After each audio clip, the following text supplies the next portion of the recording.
Next up, Selena Gomez has apparently, this is according to her, she's been off the internet now for 4 years.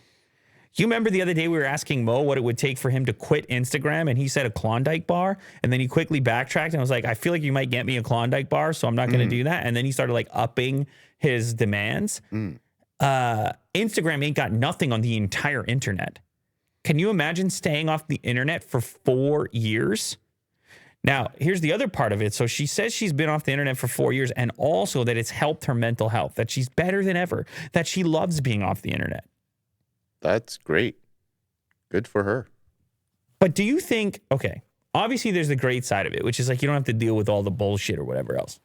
And you don't have to have people weighing in on everything, because I feel like she still posts, or I guess her team posts. Maybe there's a way that she can just send the images. Like, it's big news for her because she's got a massive social media following. And so maybe she can still have photos and promote products and things, but just not post it herself. Like, you can figure out ways to do it. She was dubbed the Queen of Instagram, most followed celebrity on the social media platform back in 2016. Now she says she's not been on the internet for 4.5 years.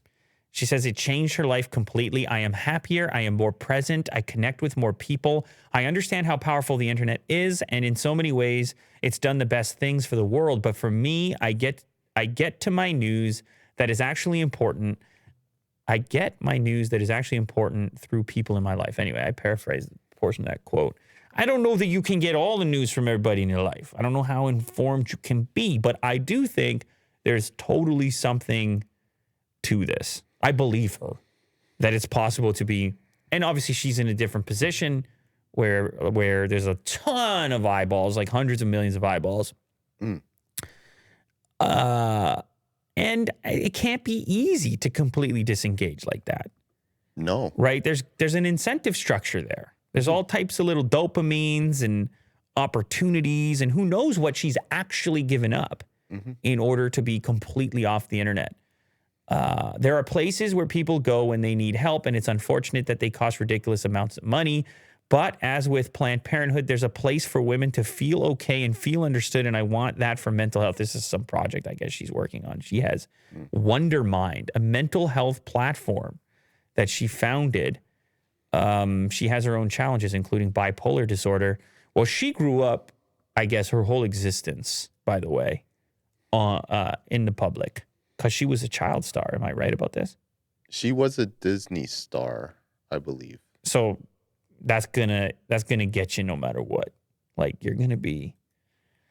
that's a wild ride no matter what.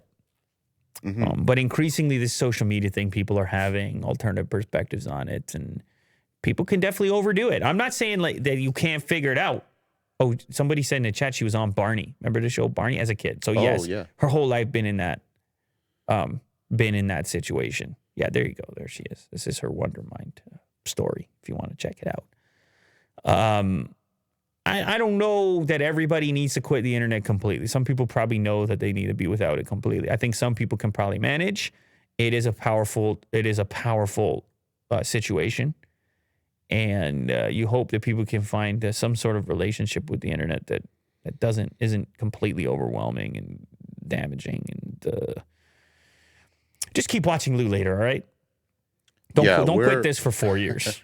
We need you. We're the medicine. Well, I don't know if it's quite a statement. We're anti-internet. That's quite a statement, Will. You just called yourself medicine. Well, yeah. Damn. Really do. Making big statements out here today.